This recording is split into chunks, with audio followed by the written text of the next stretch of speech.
Here we go with another quick and simple breakfast. If I don't do breakfast sandwiches, this is the one I do. Homemade hash.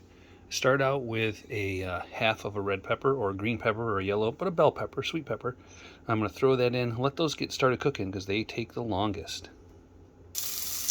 I know, probably potatoes take the longest if I'm cooking them just from raw potatoes, but I microwave those for 3 minutes just to get them a head start, so they'll get done about the same time as everything else. Now I'm going to cut up this onion and throw it in. When I cut up an onion, I like to cut it up into thin slices this way, turn it, and just give it 2 cuts. 1, 2. So the onions are in fairly sizable chunks, because I like the onion in my hash. I'm not going to make you watch me do that. That took just a few seconds, so the onion goes in.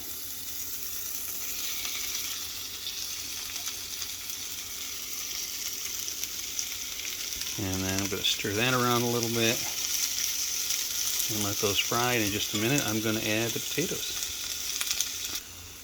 Once the onions start to soften a little bit, I'm going to throw in the potatoes. Like I said, I cut these up already, put them in the microwave for 3 minutes, and I'm going to start frying those. And really, folks, people seem to be worried about amounts of ingredients. It's hash. Just throw it together.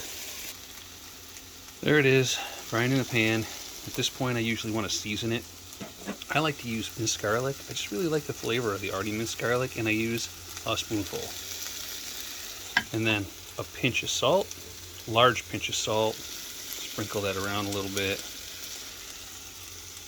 Pretty good sized pinch of black pepper, coarse ground black pepper. I don't like the fine stuff. I like to use a big pinch of smoked paprika. It just adds a nice flavor.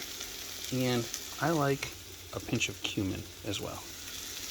Those are my main spices when I do hash, and that's really it. I'm going to give it another pinch of salt, just then mix that in. You really want to fry your hash until it gets a little bit crispy. You know, your own preferred crispiness level. In the meantime, I'm going to add the meat. Whatever meat you want to use. And I mean, I use whatever, usually leftovers from the night before, but one of my favorites is Spam.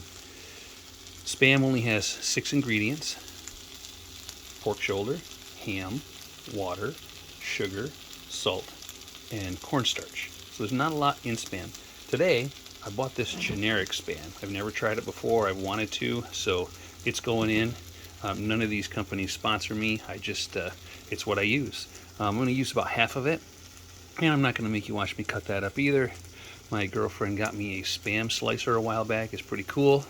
I'm going to use about half that can in this recipe. There it is, all cut up, ready to go. I'm not sure if it's going to be as good as Spam, but this whole recipe, the most expensive thing in it is the sweet onion, about 75 cents worth of sweet onion, and then whatever meat you put in. In this case, because I got the generic Spam, this whole breakfast is going to cost about $2, and it'll probably get me 2 meals. So not a bad go all the way around. Well, let me add that Spam and finish this off. Sorry, this Armour treat and finish it off. And there it is, homemade hash. Takes about 10 minutes to make.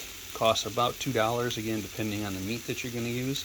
And because I'm splitting it into 2 meals, it's about $1 a meal. I think I used 2 whole potatoes in there, so not a ton of ingredients, and it tastes great.